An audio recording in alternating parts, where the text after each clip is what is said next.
I was given 5 free keys for Monstrum 2, an asymmetric multiplayer survivor horror game for myself and 4 others to play together on Friday, January 22nd, the day before the open beta. Monstrum 2 launched in early access yesterday, Thursday, January 28th for $12.99 USD, and I cannot recommend this game to anyone, knowing that someone will have to pay money to play this.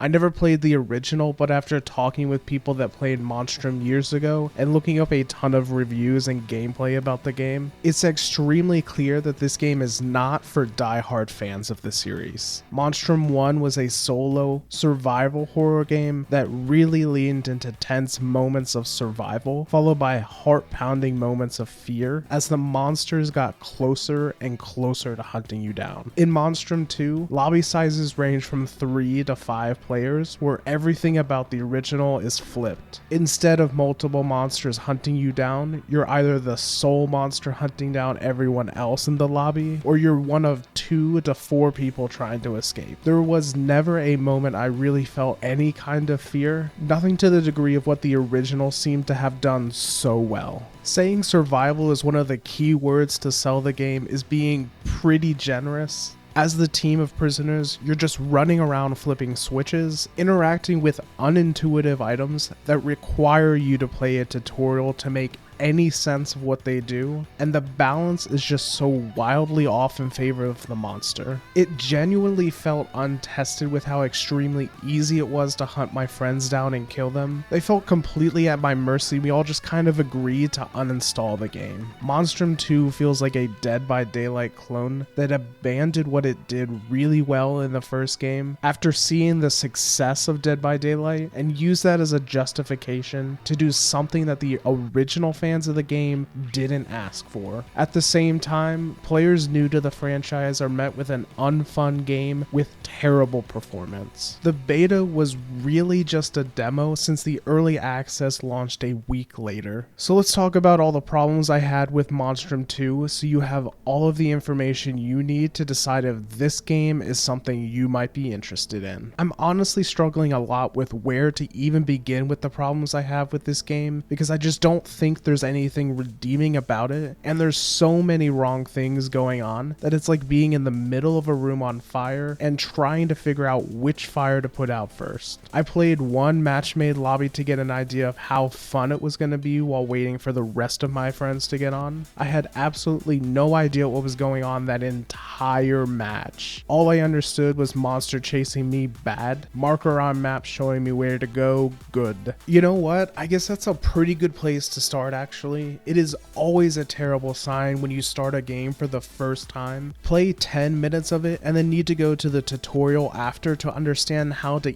even play the game that you already started playing. Especially with something as simple as Monstrum 2, where you're just supposed to flip on some switches, do one other random task, and then peace out to win. My problem was that if you're not playing as the monster, it's extremely unclear what it is you're supposed to be doing, how to do whatever you're supposed to do, and what the items scattered around the map mean. By the way, that's literally 90% of the game if you're playing on the prisoner team. This is a game with absolutely no depth to it. Monster walks around and kills prisoners. Prisoners run around flipping switches to then complete some random tasks so they can then escape. So you start the game and need to be taught everything because the game does a poor job of making sense. The audio and visual design for interacting with the items in the game are basically non-existent. And when the items in the game are the only ways players are able to engage with the game, it's just an uphill battle for there to be anything actually enjoyable for players. Once you learn how to play, the gameplay is just not fun. If you're playing as the monster,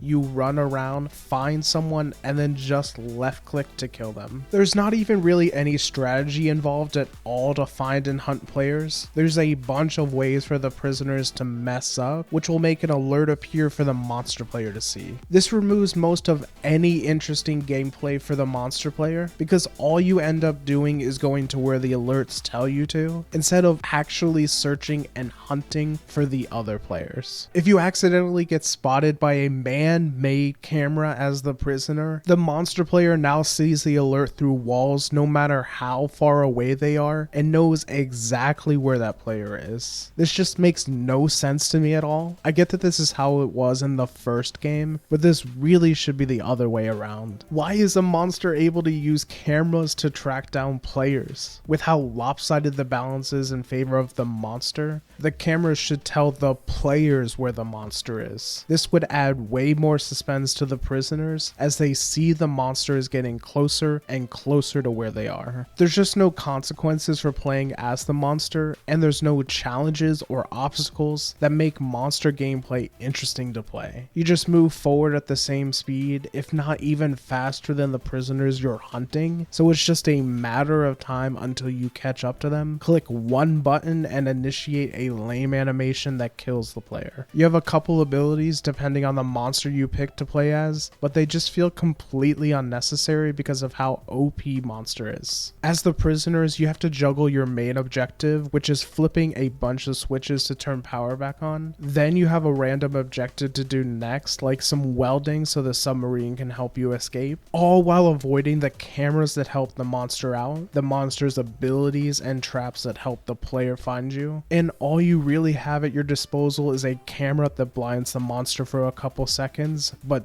doesn't actually stop them from killing you if they're close enough to hit you, or activate the insta-kill animation. On top of just being a god-awful first impression, and in my opinion some really unfun gameplay, Monstrum 2 is absolutely plagued with some of the worst performance I've seen from an early look at a game in a very long time. I'm talking stutters, poor FPS even when on lowest settings, and everything just looks so rough and dated that I truly have no idea why it performs so poorly. It literally looks worse than the original game. The page or so of known bugs was to be expected, but this is a game that's now in early access. It's going to be charging actual money for you to play. From a technical standpoint, this game is not even close to being ready to be fit for any kind of payment. Some level of bugs are expected, but the amount of game-breaking, game-crashing bugs was too much for a game you'll need to pay for. Okay, so the first impression was bad, technical performance was also bad. Graphically, the game looks like something from 15 years ago. The textures, the monster design, the player design, the environment design, all of it just looks so bland and rough, like you're playing without your glasses on. It honestly looks worse than what I've seen of the original game. Maybe you're one of the few people out there that don't care about bad performance. You're fine with poor graphics that look dated. Is there actually something fun for you here anyway? Maybe it's fun with friends, right? Have a bunch of drinks with the boys on a Saturday night and have a good time, right? You're gonna need an incredibly low bar for this game to be worth playing multiple times. Levels are being touted as procedurally generated in order to give the impression that you'll be able to play for hours and hours and the games still feel fresh. While this is certainly true for games like Deep Rock Galactic, procedurally generated levels alone does not make a game replayable. The core gameplay and game mechanics being great is what gets players to come back over and over. The procedural generation supports the great gameplay, not the other way around. So really, I'm just left not sure who Monstrum 2 is for. If it's for fans of the original, then it seems like they missed their mark entirely. There was no suspense, no fear of being hunted and killed by the monster at all. Honestly, I can't really say I felt much of anything during the time I played. Maybe a little laughter while we all joked around about how rough the game was and how absurd the balance was. If this is for fans of Dead by Daylight, it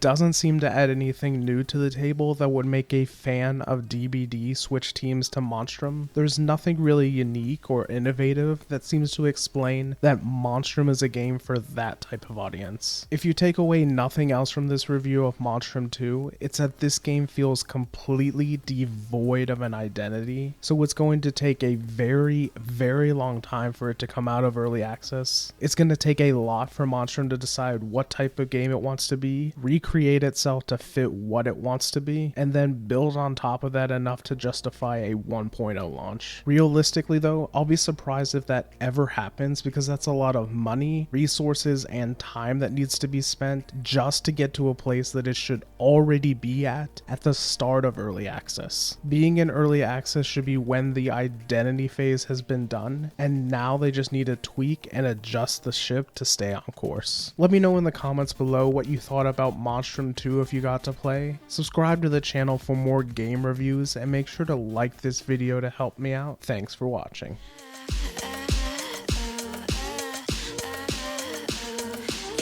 This whole world twice, if I could be a paradise.